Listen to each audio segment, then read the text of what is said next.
प्यार पुठियां पंध कंदड़ पाण उहे माण्हू आहियूं दोस्तो, जिन जे सोचुनि में समुंड जहिड़ी गहराई बाहे त लॾे वेंदड़ मुसाफ़िरनि जे पडनि ते रहिजी वियल टुटल चोड़ियुनि जे हिसनि जहिड़ियूं यादगिरियूं बि आहिनि।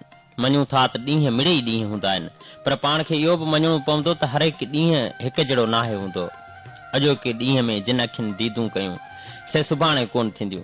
अॼोके ॾींहं जे शाम जे रंगनि में डंड किनारे जेके पखी लही चुका उहे सुभाणे कोन लहंदा। अॼु कंहिंजी यादि में पंहिंजे अखियुनि सुरकनि जे आलाप सां चार लुड़क हारिया उहे सुभाणे कोन हारबा। अॼु जेके पखी उॾामी विया उहे सुभाणे कोन उॾामदा। अॼु जिन अखियुनि खे महबूब दीदूं नसीब थियूं उन्हनि खे मतां सुभाणे उहे दीदार न बि थियनि। अॼु राधे जे हथनि जेका दीवार में सिर लॻाए छॾी उहा सुभाणे कोन लॻंदी। सुभाणे जो सिज पंहिंजी सूंहं सां सिंगारियल हूंदो। दीदूं ऐं दीदार सुभाणे बि थींदा। पखी सुभाणे बि उॾामदा। हवाऊं सुभाणे बि घुलंदियूं। गुल सुभाणे बि टिड़ंदा। पर ॾींहनि जे मंज़रनि ऐं पहिरनि जे अचण जा अंदाज़ मुख़्तलिफ़ ज़रूर हूंदा। हा, ईअं मुख़्तलिफ़ जीअं हठीले महबूब जे रुसण जा अंदाज़ मुख़्तलिफ़ हूंदा आहिनि। जीअं परदेसी पिरिन जा वञण वेल ट्रेन जी दरी मां अलविदाई हथनि जे लुॾण जा अंदाज़ मुख़्तलिफ़ हूंदा आहिनि। जीअं माण्हुनि जा माण्हुनि ते इल्ज़ाम हणण जा अंदाज़ मुख़्तलिफ़ हूंदा आहिनि। जीअं माण्हू कंहिं हिकु मोहबत ख़ातिर सॼे शहर में कंहिंजे अखियुनि में थी वेंदो आहे।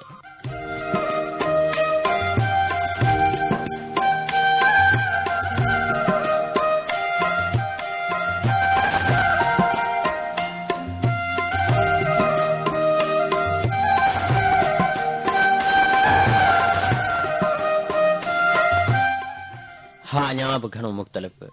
पंहिंजे ज़हन में ईंदड़ सवाल बि मुख़्तलिफ़ आहिनि दोस्तो। त सोचुनि जा ई सफ़र ज़हन जी ज़मीन ते अॼोके मुसाफ़िर चंड जियां मुख़्तलिफ़ अंदाज़ सां पंहिंजी बीहक सजाइनि था। कंहिं महिल मिठनि माण्हुनि खां मुंहुं मटे वञण वारियूं ॻाल्हियूं बि पाण सोचींदा आहियूं, त कंहिं महिल उन्हनि दिल धड़नि जी हिकु हिकु अदा मथां सिर घोरे छॾण वारी ॻाल्हि बि पाण ई सोचींदा आहियूं। पाण छा आहियूं दोस्तो? अचो त पाण पंहिंजा पाण में वेही इहा ॻाल्हि परूड़े छॾियूं।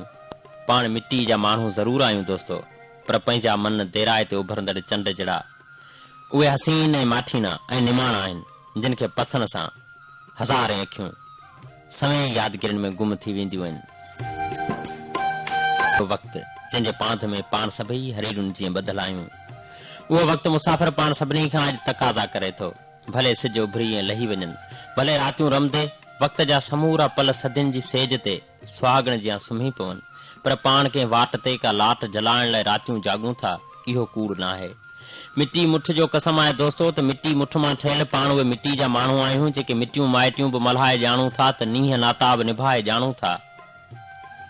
मिटी मुठ में खणी मिठियुनि सां कयल वचन अॼु बि हिन मिटी खे इहा मयार ॾियनि था, त मिटी जो आहियां मिटी में वेंदसि, कॾहिं मिटी थी उॾी बि वेंदसि, उहा मिटी जे अचे अंगण ते। प्यार पुठियां पंध कंदड़ पाण उहे माण्हू आहियूं दोस्तो, जिन जे सोचनि